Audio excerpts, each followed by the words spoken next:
Hello class 11th। आज एक नया टॉपिक डिस्कस करते हैं। आज का जो हमारा टॉपिक है वो है प्रोजेक्टाइल और प्रोजेक्टाइल मोशन। एक्चुअल टॉपिक तो प्रोजेक्टाइल मोशन है, लेकिन उससे पहले जानेंगे कि प्रोजेक्टाइल क्या है। देखिए, प्रोजेक्टाइल क्या है। कोई भी चीज़ क्रिकेट बॉल हो, पत्थर हो, ईंट का टुकड़ा हो, और भी कोई भी चीज़ जिसको आप थ्रो करो अपवर्ड और वो लौट के वापस आए, यानी लौट के वापस आए, ऐसी बॉडी को हम प्रोजेक्टाइल कहते हैं।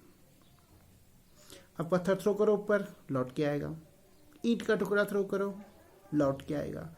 आपके हाथ में एप्पल है, उसको थ्रो करो अपवर्ड, लौट के आएगा। आपके हाथ में पेन है, उसको थ्रो करो, लौट के आएगा। क्रिकेट बॉल है, जब बैट्समैन लॉफ्टेड शॉट खेलता, छक्का मारता, ऊपर जाएगा तो डेफिनेटली वापस आएगा। तो ये सारी बॉडीज प्रोजेक्टाइल। ठीक। तो प्रोजेक्टाइल एक ऐसी बॉडी होती है जो मूव करती है स्पेस से। कहां से? स्पेस से। उस पे सिर्फ और सिर्फ ग्रेविटी एक्ट करती। A body which moves through space under the action of gravity alone is called projectile. जब क्रिकेट बॉल चलता है हवा में, उस पे सिर्फ और सिर्फ ग्रेविटी एक्ट करती। जब आप कोई पत्थर थ्रो करते हैं तो वो जब चलता है स्पेस से, उस पे भी सिर्फ ग्रेविटी एक्ट करती। लेकिन इसकी कंपैरिजन में देखो, अगर आपके पास एरोप्लेन, वो भी चलता स्पेस से, बट उसमें सिर्फ ग्रेविटी एक्ट नहीं करती, उसका खुद का मैकेनिज्म होता उड़ने का, तो वो प्रोजेक्टाइल नहीं। अगर आप रॉकेट लॉन्च करते हैं तो रॉकेट जो होता है वो भी प्रोजेक्टाइल। लेकिन अगर आप स्पेसशिप लेंगे तो वो प्रोजेक्टाइल नहीं है, क्योंकि वो लौट के वापस गिरेगा नहीं। कोई कीड़ा उड़ता, वो भी स्पेस से मूव करता, वो प्रोजेक्टाइल नहीं, क्योंकि उसका खुद का मैकेनिज्म है उड़ने का। तो कोई भी चीज जो स्पेस से जाए, उस पर सिर्फ ग्रेविटी एक्ट करे, ऐसी बॉडी को हम प्रोजेक्टाइल कहते हैं। तो क्रिकेट बॉल एक प्रोजेक्टाइल है, लेकिन कब? जब उसको थ्रो करेंगे अप। पत्थर प्रोजेक्टाइल है जब उसको थ्रो करेंगे अप। ईंट का टुकड़ा प्रोजेक्टाइल है उसको जब थ्रो करेंगे अप। ठीक है। इसी तरह बहुत सारी बॉडीज वो आप प्रोजेक्टाइल कह सकते हैं। लेकिन हमारा मसला जो है वो है प्रोजेक्टाइल मोशन, कि प्रोजेक्टाइल मोशन क्या है। तो जब आप बॉल को थ्रो करेंगे अपवर्ड तो वो मूव करेगा, तो उसका जो मोशन होगा, बॉल प्रोजेक्टाइल है, उसके मोशन को हम प्रोजेक्टाइल मोशन कहते हैं। अब आपको पता, प्रोजेक्टाइल में हम किसी भी मोशन को पढ़ने के लिए हम क्या पढ़ना पड़ता? जो बॉडी मूव कर रही है उसका डिस्प्लेसमेंट, फिर इसका वेलोसिटी, फिर उसका एक्सेलरेशन, फिर उसका मोमेंटम, काइनेटिक एनर्जी, जो फोर्सेस लग रही हैं उसमें, ये सारी चीजें हम जब हम मोशन स्टडी करते हैं इन सभी चीजों के बारे में पढ़ते हैं। तो प्रोजेक्टाइल मोशन में भी क्या करना आपको, ये सब चीजें जाननी। तो पहले कुछ चीजें जान लो आप। जब हम प्रोजेक्टाइल मोशन पढ़ेंगे तो प्रोजेक्टाइल मोशन में सबसे पहले जिस जगह से आप प्रोजेक्टाइल को प्रोजेक्ट करेंगे उसको हम इंस्टेंटेनियस लोकेशन कहते हैं। जिस जगह से प्रोजेक्टाइल को प्रोजेक्ट करते हैं उसको इंस्टेंटेनियस लोकेशन कहते हैं। जैसे आपको जवलिन थ्रो करनी है, ओलंपिक्स में जवलिन थ्रो करते हैं, एक रॉड होता है उसको थ्रो करते हैं। तो जिस जगह से थ्रो की गई, जिस पॉइंट से थ्रो की गई, उस पॉइंट को हम इंस्टेंटेनियस लोकेशन कहते हैं। ये उसको पॉइंट ऑफ प्रोजेक्शन भी कहते हैं। दो में से आपको जो मर्जी, इंस्टेंटेनियस लोकेशन को या पॉइंट ऑफ प्रोजेक्शन को। पॉइंट नंबर 2, जहां से आप उसको प्रोजेक्ट करते हैं, तो जब प्रोजेक्ट करेंगे जो हमारी सरफेस है, तो सरफेस के साथ कितना एंगल बन रहा, उसको हम कहते हैं एंगल ऑफ प्रोजेक्शन। पहले इंस्टेंटेनियस लोकेशन और पॉइंट ऑफ प्रोजेक्शन, दूसरा एंगल ऑफ प्रोजेक्शन। और प्रोजेक्टाइल ऊपर जाएगा भाई, डेफिनेटली नीचे भी आएगा। अब नीचे आएगा जहां हिट करेगा उसको कहते हैं एंगल ऑफ हिट। और खास बात यह होती है जितना एंगल ऑफ प्रोजेक्शन होता उतना ही एंगल ऑफ हिट होता। मान लो आपने एक प्रोजेक्टाइल को 30 डिग्री से प्रोजेक्ट किया, जब वो हिट करेगा ग्राउंड को वो भी 30 डिग्री से ही करेगा, लेकिन कंडीशन अप्लाइड कि एयर का कोई रेजिस्टेंस नहीं हो। अगर एयर बहुत रेजिस्ट करता है बॉडी को तो ये जरूरी नहीं एंगल बराबर हो, बट इन जनरल अगर आपका एंगल ऑफ प्रोजेक्शन 30 डिग्री है, एंगल ऑफ हिट जहां वो हिट करेगा वो भी 30 डिग्री ही होगा। तीसरी बात, जब आप प्रोजेक्टाइल को प्रोजेक्ट करेंगे भाई कोई वेलोसिटी तो देंगे, वेलोसिटी देंगे तभी तो वो जाएगा। अब जो वेलोसिटी आप प्रोजेक्टाइल को देंगे, मैं तीसरा पॉइंट बता रहा हूं, जो वेलोसिटी आप प्रोजेक्टाइल को देंगे उसको कहते हैं हम velocity of projection, velocity of projection. अब जो भी वेलोसिटी मान लो यू से उसको डिनोट करते हैं। अब ये मोशन जानना जरूरी है कि ये क्या 1D मोशन है या 2D मोशन। अगर तो 1D है तो वेलोसिटी का तो कोई प्रॉब्लम नहीं भी, 1D में आपको पता है वेलोसिटी के साथ कोई छेड़छाड़ नहीं होती। बट अगर मोशन 2D है तो वेलोसिटी वेक्टर है भाई, उसके साथ छेड़छाड़ तो होनी, उसका रेजोल्यूशन होना। प्रोजेक्टाइल मोशन एक 2 डायमेंशनल मोशन होता। अब गड़बड़ तो हो गई, मतलब जिस वेलोसिटी से आप प्रोजेक्टाइल को प्रोजेक्ट करेंगे उसकी वेलोसिटी के 2 कंपोनेंट बनने। क्यों बनने हैं 2 कंपोनेंट? प्रोजेक्टाइल हम प्रोजेक्ट करते हैं। अब क्रिकेट बॉल का सारा दिमाग में लेके आओ। जब क्रिकेट बॉल को लॉफ्टेड शॉट खेलते हैं, बॉल ऊपर जाती फिर जाके बाउंड्री के बाहर गिरती, तो वो जो मोशन है बॉल ऊपर जा रहा कि आगे जा रहा। लेकिन अगर आप कंसंट्रेट करेंगे पहले हाफ पाथ के लिए, जब तक बॉल ऊपर जा रहा था 2 मोशन थे, ऊपर भी जा रहा था आगे भी जा रहा था, और आधे पाथ के लिए वो आगे फिर जा रहा था और नीचे भी आ रहा था। ठीक है ना? पहले हाफ के लिए जब वो ऊपर जा रहा था, ऊपर भी जा रहा था आगे भी जा रहा था, और अगले पाथ के लिए अगला हिस्सा जो है वो नीचे भी आ रहा है और आगे भी जा रहा है। इसका मतलब 2 मोशन साथ में ही, ऊपर जाना आगे जाना, फिर नीचे आना आगे जाना। इसका मतलब आपको एक वेलोसिटी नहीं 2 चाहिए। अगर आपने वेलोसिटी u का इस्तेमाल किया तो वो उसके 2 कंपोनेंट आएंगे, एक आएगा u cos थीटा, एक आएगा u sin theta. u cos theta आपको पता होता हॉरिजॉन्टल कंपोनेंट और u sin ऑफ थीटा होता वर्टिकल कंपोनेंट। तो आधे रास्ते के लिए जब प्रोजेक्टाइल को प्रोजेक्ट करेंगे तो आधे रास्ते के लिए u cos थीटा उसको आगे लेके जाएगा और u sin थीटा उसको ऊपर लेके जाएगा, और आधे रास्ते के बाद u cos थीटा अभी भी आगे लेके जा रहा और u sin थीटा जो है वो उसको नीचे ला रहा। इस तरह से आपको पता लगा कि जो वेलोसिटी से आप उसको प्रोजेक्ट करोगे इसको वेलोसिटी ऑफ प्रोजेक्शन कहते हैं, और जैसे आप प्रोजेक्ट करोगे उस वेलोसिटी के 2 कंपोनेंट हो जाएंगे, एक कॉस कंपोनेंट एक साइन कंपोनेंट। और दोनों का क्या काम है अभी मैंने बता दिया। अब वो जो प्रोजेक्टाइल जब हिट करेगा ग्राउंड को तो जिस वेलोसिटी से आपने उसको प्रोजेक्ट किया था एग्जैक्टली उसी वेलोसिटी से वो उसको हिट करेगा, अगेन अगर एयर का रेजिस्टेंस नहीं। ठीक, अब और कुछ चीजें अगली बात जो आप याद रखोगे, पहला पॉइंट मैंने बताया आपको इंस्टेंटेनियस लोकेशन जहां से आप उसको प्रोजेक्ट करेंगे। दूसरा पॉइंट मैंने आपको बताया कि जिस एंगल से प्रोजेक्ट करेंगे, एंगल ऑफ प्रोजेक्शन। तीसरा बताया जिस वेलोसिटी से प्रोजेक्ट करेंगे उसके 2 कंपोनेंट बनने। ठीक है ना? चौथा पॉइंट बता रहा हूं, जब आप प्रोजेक्टाइल को प्रोजेक्ट करेंगे तो उसमें 2 वेलोसिटीज आ जाएंगी, कॉस वाली और साइन वाली। कॉस वाली वेलोसिटी आप याद रखेंगे, कॉस वाली वेलोसिटी पूरे प्रोजेक्टाइल मोशन के दौरान वो कांस्टेंट रहेगी, u cos थीटा कांस्टेंट रहेगा और u sin थीटा जो है वेरिएबल रहेगा। इससे हमको ये पता लगता है कि प्रोजेक्टाइल मोशन में 2 एक्सेलरेशन नहीं होती, प्रोजेक्टाइल मोशन में एक ही एक्सेलरेशन होता, वो होता है एक्सेलरेशन ड्यू टू ग्रेविटी, यानी यू साइन थीटा जो होता है ये कंपोनेंट ये चेंज होता है, इसी से एक्सेलरेशन बनता है, जबकि यू कॉस थीटा चेंज नहीं होता।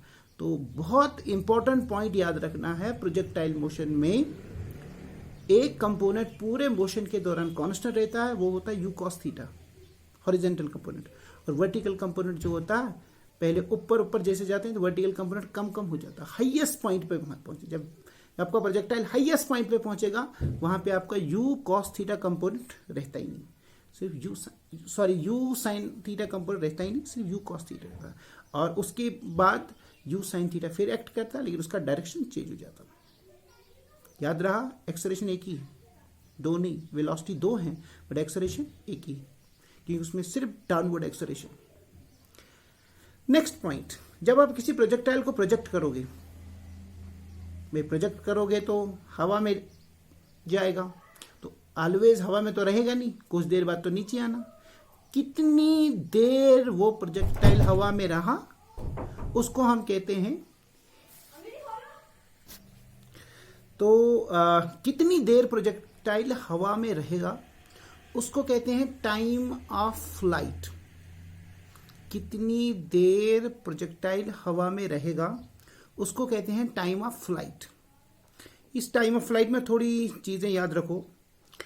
अगर आप एक प्रोजेक्टाइल को प्रोजेक्ट कर दें तो आधे रास्ते के लिए ऊपर जाएगा और आधे रास्ते के लिए नीचे आएगा। अगर नीचे से ऊपर प्रोजेक्ट कर रहे हैं तो ऊपर से नीचे करेंगे तो सिर्फ आधा ही पाथ होगा।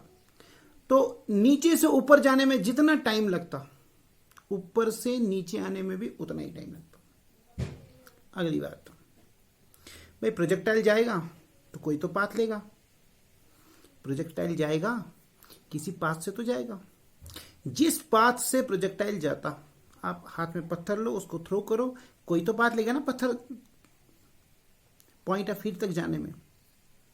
वो जो पाथ लेगा उसको कहते हैं ट्रैजेक्टरी, प्रोजेक्टाइल की ट्रैजेक्टरी। और उस ट्रैजेक्टरी का एक ज्योमेट्रिकल शेप होता है और वो होता है पैराबोलिक। प्रोजेक्टाइल की ट्रैजेक्टरी जो होती है वो पैराबोलिक शेप की होती है। ठीक, अगली बात, जब आप प्रोजेक्टाइल को प्रोजेक्ट करेंगे ऊपर भी जाएगा आगे भी जाएगा। ऊपर कितना जाएगा, कितना जाएगा, जो मैक्सिमम हाइट लेगा उसको मैक्सिमम हाइट से ही जानते हैं, मैक्सिमम हाइट ऑफ प्रोजेक्टाइल, यानी मोशन के दौरान ऊंचा कितना गया, मैक्सिमम हाइट। अगला पॉइंट, दूर कितना जाएगा उसको रेंज कहते हैं। ठीक, रेंज कितना दूर जाएगा। तो अगर आप एक प्रोजेक्टाइल को प्रोजेक्ट करते हैं और आप चाहते हैं कि वो सबसे दूर जाए, मैक्सिमम दूर जाए, तो वो एंगल डिपेंडेंट होता है, यानी कि एंगल ऑफ प्रोजेक्शन क्या है इस बात पे डिपेंड करता है। और अगर आप 45 डिग्री से किसी प्रोजेक्टाइल को प्रोजेक्ट करते हो वो सबसे दूर जाके गिरेगा 45 डिग्री। एक और बात, अगर आप एक प्रोजेक्टाइल को प्रोजेक्ट करते हो तो उसमें दो कंप्लीमेंट्री एंगल्स के लिए जो रेंज होता है वो हमेशा सेम आता है। जैसे अगर आप 30 डिग्री पे किसी प्रोजेक्टाइल को प्रोजेक्ट कर रहे हो और उसी को आप 60 डिग्री पे करोगे, 30 डिग्री पे और 60 डिग्री पे, आप देखोगे रेंज सेम आएगी, क्योंकि 30 और 60 का सम टोटल 90 है, तो दो कंप्लीमेंट्री एंगल्स। इसी तरह अगर 70 डिग्री पे जितना रेंज है उतना ही 20 डिग्री पे हो, तो दो कंप्लीमेंट्री एंगल्स के लिए रेंज सेम आता। ठीक, और इसके अलावा आप देखेंगे जब हम रेंज निकालेंगे उसका मैक्सिमम, अभी मैंने बताया मैक्सिमम रेंज जो होती है 45 आती है, मैक्सिमम हाइट में मैंने बताई, उसमें भी हम रिलेशन ढूंढेंगे। बाद में हमारा मैथमेटिक्स आता, अभी ये थ्योरेटिकल बात बता रहा हूँ तो बाद में हम मैथमेटिक्स इसमें इन्वॉल्व करेंगे। अब थोड़ी देर के लिए अगर आप वीडियो पॉज करके सोचेंगे मैंने क्या क्या बताया आपको। प्रोजेक्टाइल बताया, a body which moves through space under the action of gravity alone, सिर्फ और सिर्फ ग्रेविटी के एक्शन से चले, ऐसी बॉडी को प्रोजेक्टाइल कहते हैं। तो जवलिन थ्रो करते हैं एथलीट्स, वो प्रोजेक्टाइल है। शॉटपुट करते हैं, एक आयरन का स्फीयर होता है उसको थ्रो करते हैं, वो प्रोजेक्टाइल। क्रिकेट बॉल को लॉफ्टेड शॉट खेलते हैं तो प्रोजेक्टाइल है। ठीक है, और अगर किसी ऊंचाई से पानी गिर रहा है किसी होल से, उसको भी आप प्रोजेक्टाइल मोशन कह सकते हैं, क्योंकि वो एक बॉडी तो नहीं है बट वो प्रोजेक्टाइल मोशन वो भी होता। इसी तरह से अगर आप खुद हाथ से कोई पत्थर थ्रो करते हो आप वो प्रोजेक्टाइल, तो प्रोजेक्टाइल की मोशन को हम प्रोजेक्टाइल मोशन कहते हैं। और उस प्रोजेक्टाइल मोशन के लिए मैंने कुछ चीजें आपको याद रखने को कही। प्रोजेक्टाइल मोशन 2D मोशन होता है, और इस 2D मोशन में आपको याद रखना है जिस पॉइंट से आप प्रोजेक्ट करते हो उसको एंगल ऑफ प्रोजेक्शन कहते हैं, जिस एंगल से प्रोजेक्ट करते हो एंगल ऑफ प्रोजेक्शन कहते हैं, जिस वेलोसिटी से उसको भी वेलोसिटी ऑफ प्रोजेक्शन कहते हैं। वो वेलोसिटी आगे जाके दो कंपोनेंट में टूटती है, यू कॉस थीटा और यू साइन थीटा। और इसमें वेलोसिटी दो होती हैं, दो कंपोनेंट होते हैं, लेकिन एक्सेलरेशन एक ही होता है, जो हॉरिजॉन्टल वेलोसिटी पूरे मोशन में कांस्टेंट होती है। वो आगे जाके हम बढ़ेंगे ऐसा, क्योंकि मैथमेटिक्स भी आगे इन्वॉल्व होना। इसके बाद